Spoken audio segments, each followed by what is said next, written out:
Margaret Kuhlman of Soul Astrology. This new moon is at 19 degrees Sagittarius. It's the sign of growth and expansion, of always moving forward, going on, following the path other people have missed, to see where it leads, discovering things, and always moving on from those things, not forgetting, but building on them, so that gradually a bigger picture arrives. Climbing up the mountain to get a bigger view, a wider view. Much of our travelling is done mentally, the armchair traveller, but also the philosophy, travelling in the realm of ideas, never forgetting an idea, but being prepared to dance off sideways, to try a different viewpoint, always adding to what there was before.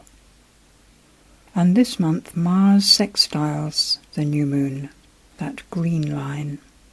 Mars in Libra, still looking for the harmonious way, trying not to step on people's toes, trying to put it pleasantly, at the same time as trying perhaps a bit too hard.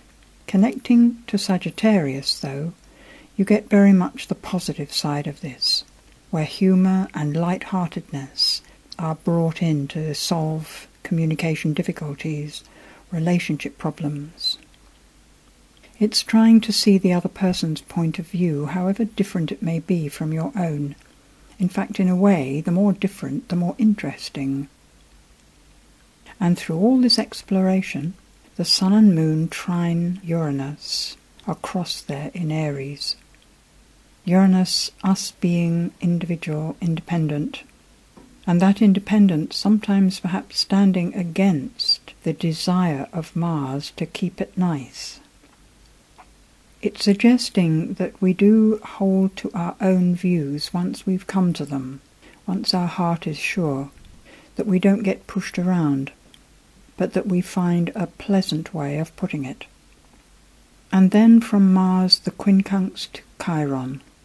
Chiron, who is squaring the Sun and Moon, the pains of humanity, the global problems. And the quincunx from Mars shows that our focus is perhaps broader than our family, friends, nationality. It can be as broad as the whole of humanity. And this, I think, is our way this month. We need to have a very broad, caring platform to spring off from. Chiron is still sextiling Pluto, and so being aware of the difficulties globally, the disasters in other countries, be they man-made or nature-made, are the provoking symptoms for a new way of being. Trying to keep things harmonious, Mars in Libra, is going to fall foul of those difficulties, and that's why the quincunx to Chiron is so important.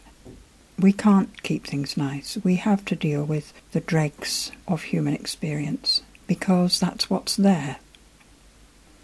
And the facts, as they are, is always the ground we move from.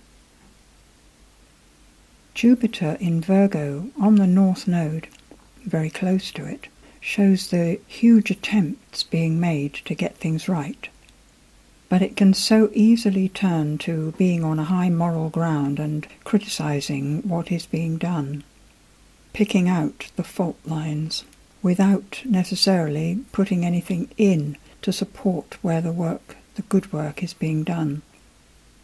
Squaring Sun and Moon, we could find ourselves in our own lives as well, vacillating between these 2 points. Venus comes in from Scorpio, absolutely in harmony with Neptune, pulling in the love, speaking of a wide and wise compassion, not afraid to look into the darker places, always with a view to lifting. And perhaps when things are way beyond our capacity to handle, being able to hand them over to the light and doing just the bit we can. Mercury is pretty much unaspected in Capricorn, which looks to me like potentially not thinking about all these other things until they're really in our face. But actually, it can also be a cool, clear, practical grounding, doing what's doable, a bit at a time, moving forward carefully, planning how it might be done better, having experienced the situation we want to deal with, but stepping back out of it in order to work out what to do. At the full moon, the sun has moved round to that Mercury point, the beginning of Capricorn. It falls on the 25th of December, and the moon, of course, then is in Cancer, trining Neptune. Beautiful spiritual connection, a desire to nurture people, feed the world. And at the same time, we have Mercury moving forward in Capricorn and then making a most beautiful triangle with Venus and Jupiter, trining the North Node, as though we're able to know what to do to make it work, and doing that. It looks to me like manning the soup kitchens for the homeless. It looks like inviting people in to have a meal, people who are on their own or suffering. It looks like just knowing what to do, what the right thing is, and just going ahead and doing it with love. So the second half of this month, heading towards the beginning of the new year and into January, looks as though we're better able to actually deal with what rises in our lives. The whole month, it seems to me, is about finding a way to look at, to accept everything that there is, and do that helpful thing. If everything we do with a view to bringing harmony into the world just by our presence and our actions, even if those actions are not seen by anyone else, if we have that intention, we are doing the best we possibly can for humanity, and we're doing a great deal. Thank you. When difficulties arise, wake up, stand back and face that knot within its context of your life. You have stepped back into the arms of support. Lean your head on that huge open heart.